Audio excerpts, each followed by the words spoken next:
Hi, this is James Gordon here with a book review. Today's book review today, The Lake by Karl Largent.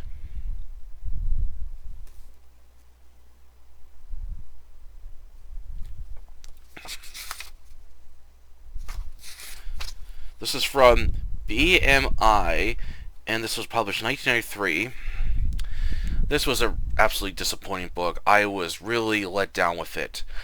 When I look at the cover, I'm thinking, oh, this is going to be like a cool, violent horror novel about this killer fish, which is a garpike, and I'm just thinking to myself, I could just envision the terror, mayhem, and even destruction this thing causes while racking a high body count.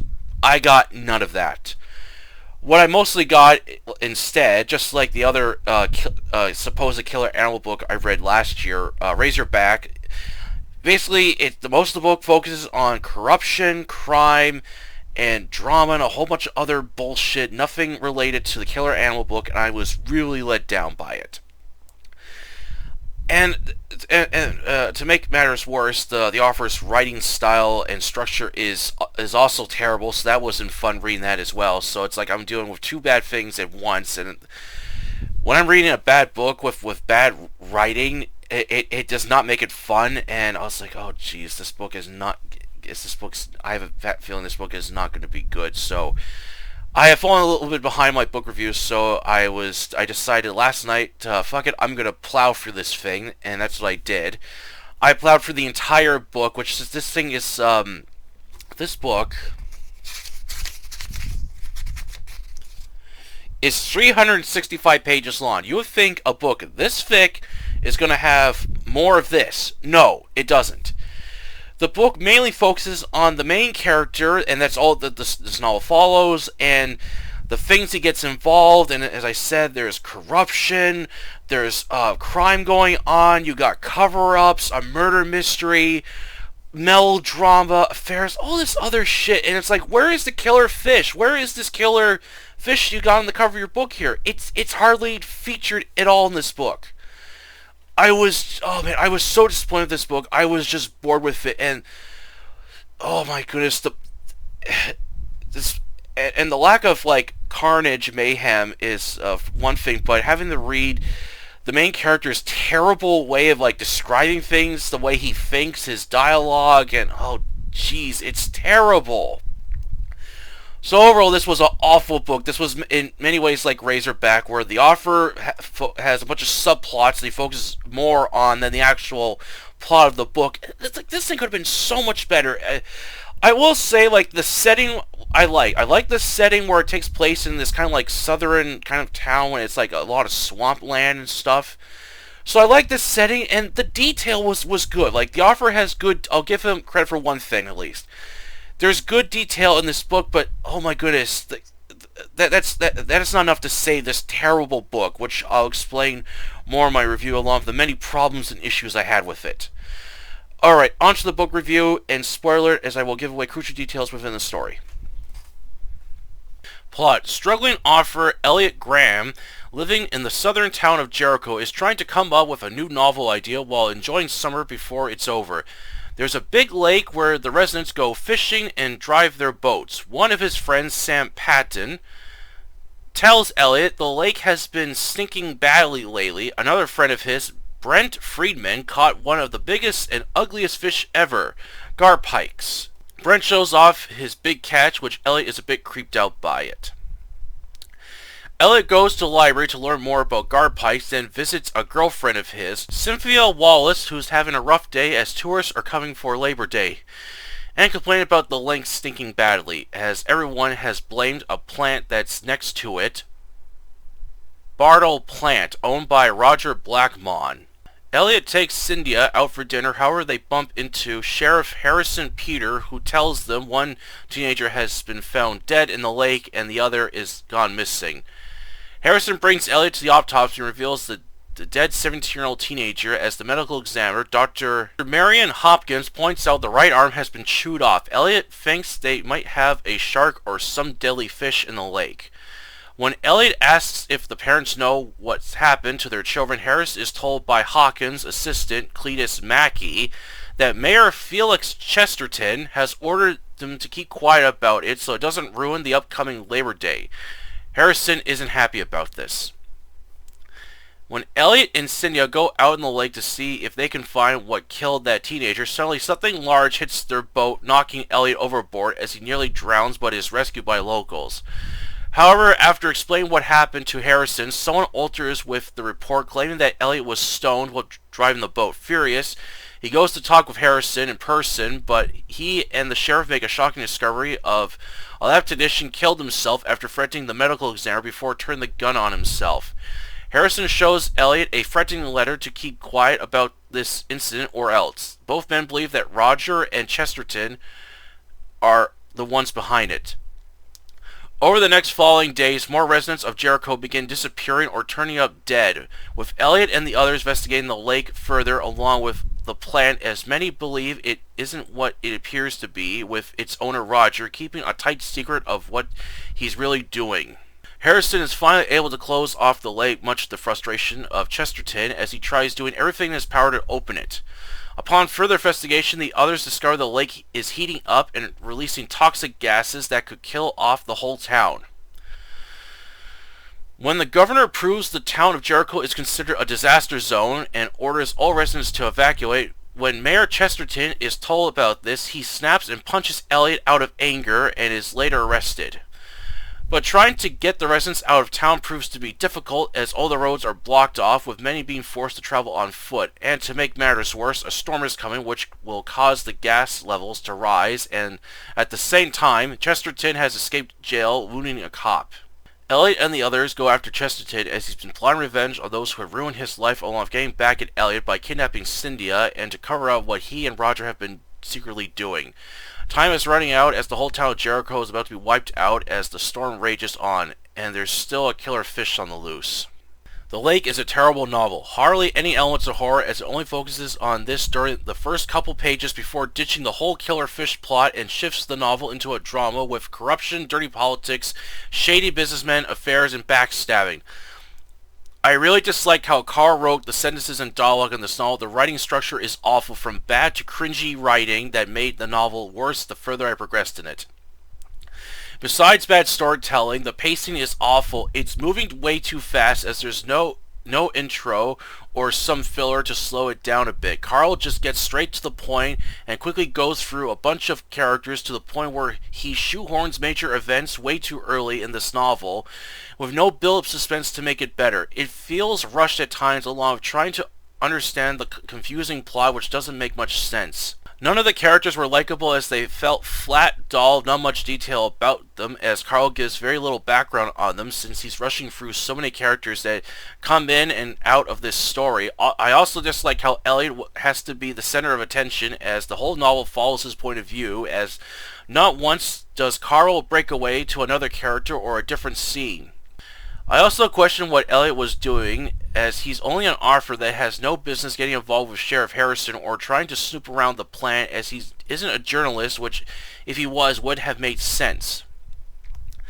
Elliot also gets his ass kicked twice by the overweight mayor, and yet somehow avoids getting eaten by the killer fish twice. Oh, and what kind of novels does Elliot write? Karl never bothers adding more detail to this character. His relationship with Cynthia was dull and boring. Then, when Elliot finds out she's having an affair with the mayor, it quickly turns into a melodrama along with a subplot that involves a murder of her father made to look like an accident, along with more corruption within this town that made these scenes boring as hell. Despite that, scenery was good, with good detail within the town and fixed swamp areas. Sadly, it isn't enough to save this bad novel. But by far the worst thing about the lake is when Karl throws out the killer fish plot and just turns most of this novel into a drama, then during the second and final act into a disaster story. Then at the very end, when Elliot is nearly about to be killed off by Chesterton again, the killer Garpike appears only to save Elliot and disappears, never to be seen again. If Karl rewrote the whole novel, slowed down the pacing a bit, and having the story follow other characters by giving them better backstories, along with adding more scenes of the killer fish and cutting out the whole corruption and drama plots, along with giving Elliot a better reason to investigate what's going on, this could have been a fun killer animal novel. Overall, I don't recommend The Lake, one of the worst killer animal novels I read since Jaws. I bet you can find better horror novels with deadly sea creatures than this one.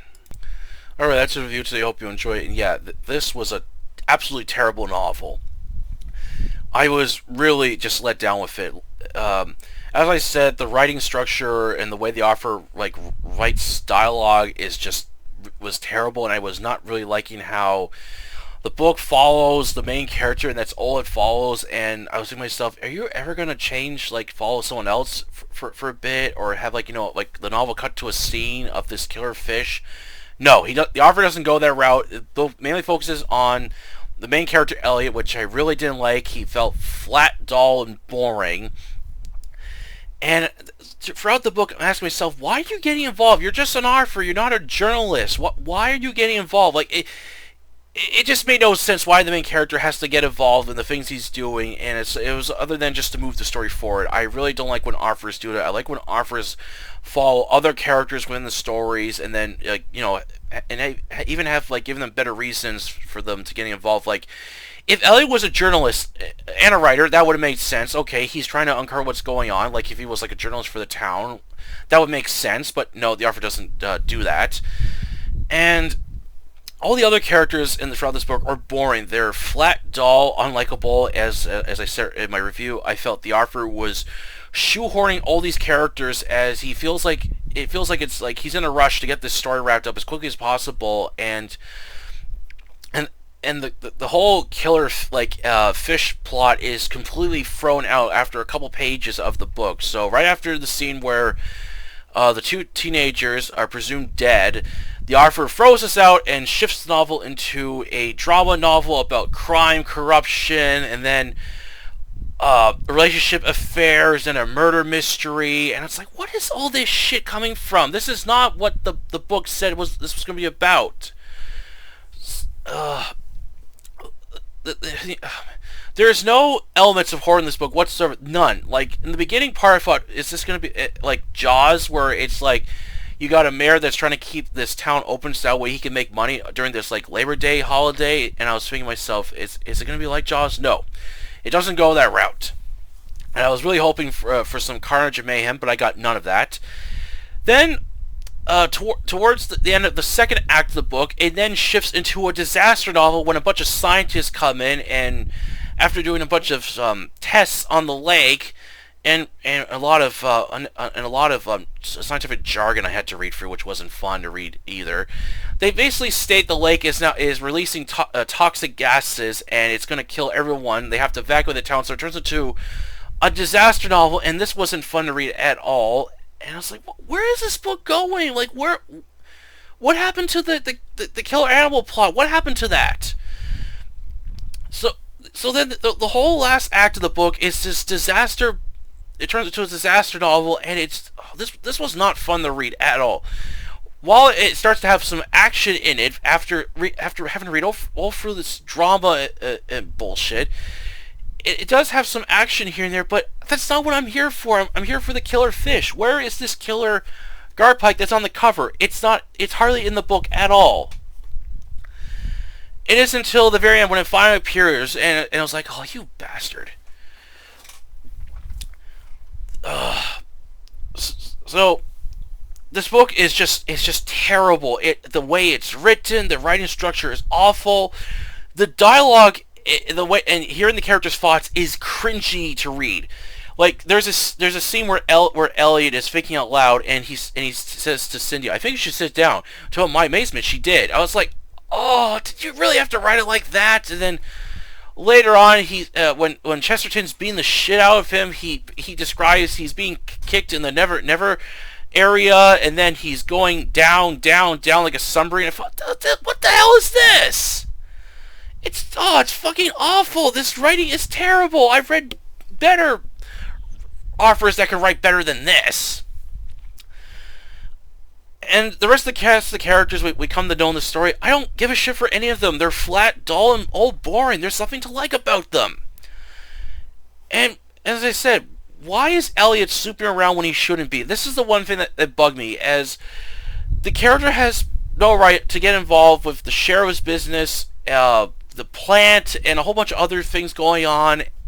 Like, it doesn't make sense. He's just a writer, and I think to myself, if the author had him like a journalist who writes like, writes like for like the town paper or something, or works as a news reporter, okay, that would make sense. But the author doesn't have that. He's just like a best-selling author, but we don't know what kind of books he writes, as the author doesn't bother to mention that as well.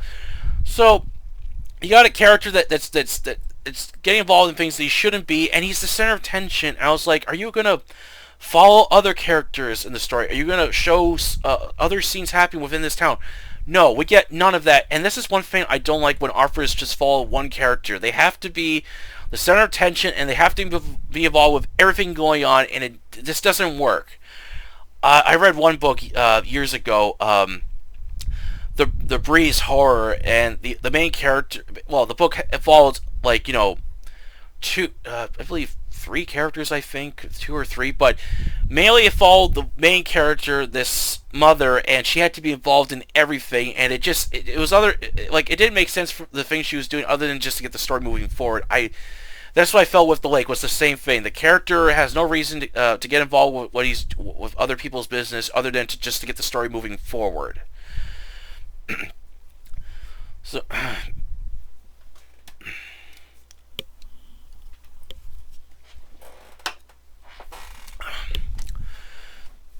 So yeah, this book essentially has it all. Bad characters, bad writing style and structure, a terrible plot, and no killer fish equals a absolute terrible novel.